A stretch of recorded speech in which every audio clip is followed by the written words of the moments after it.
There's a giant spider right outside my window. That's lovely.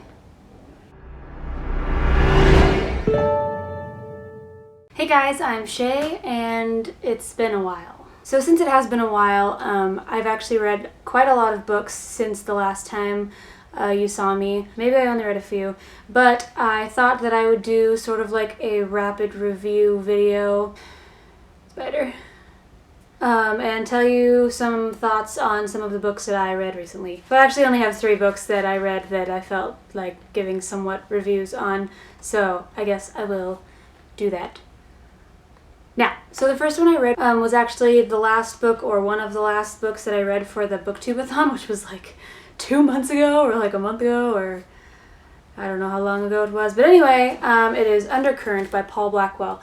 And this isn't a very well-known book. In fact, I had never even heard of it, but then I found it because of an ad on Goodreads. So this book is about a boy who lives in this town that has like this big giant waterfall that's supposed to be like the tourist attraction, and he goes over it one day and he wakes up in the hospital and everything is different. Like the town is all run down all of a sudden, and people that he used to be friends with are now like wanting to kill him or hate his guts, or he doesn't know what's going on basically. So he makes it his priority to try and figure out what is going on and what exactly happened when he went over these falls. It's a really kind of dark book. I mean, more in the sense that it takes place in this dreary town and it's very like psychological thriller-esque if you're into this kind of book.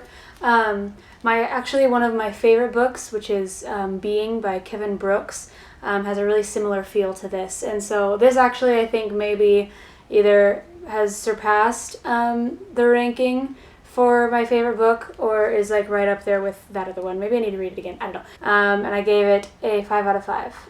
That wasn't very rapid fire. I need to be faster. Okay. Next up is Crown of Midnight by Sarah J. Maas. It is the second book in the Throne of Glass series.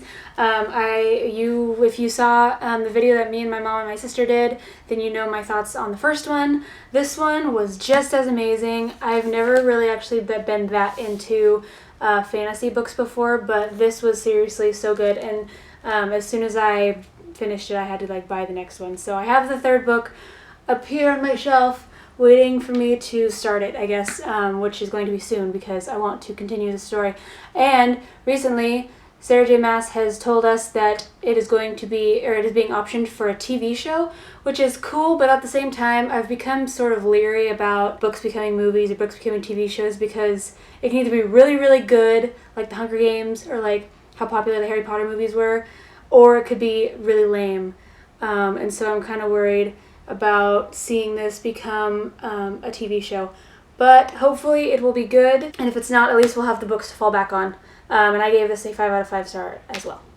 And then the last one that I read recently is Night Film by Marisha Pessl, and I read this one because Raylene from Padfoot and Prongs 07 read it, and I had it, so I figured why not start it too. And it was really good. It was huge. This is like a beefy book. It doesn't look like it's like that big of a book, but it's like almost 600 pages long. And it's also really cool because it's kind of interactive. You can download this app and get all this extra content. Like there's all these extra pages in here with these symbols on them. There's one like this bird symbol, and you scan that bird symbol in the app and it gives you like extra content, which is really cool. It's a mystery, which I'm not really into. It's not a young adult book, which I actually didn't know until I started reading it, but it was really good. I absolutely loved it. I think I gave it a 4 out of 5. The only problem I had with this book was the ending. There were like 2 endings and I was perfectly happy with the first ending, but then it had to keep going and I was just like, why? Okay, so that is it for my rapid fire reviews. This was actually shorter than I was thinking it was going to be. That spider is so big. Oh my gosh, it's gone. Oh, where did it go? I don't like spiders. Anyway, so that's it for this video. If you've read any of these 3 books, please let me know. I really want to know people's opinions on Undercurrent because, like I said, I've never really heard of this book and I've never really heard anybody talk about it, so I really want to hear if other people have read it or if anybody has any opinions on it and all that. So there you go. That is it for this video. I hope you liked it. I hope you have a great night, and I will see you next time. Bye!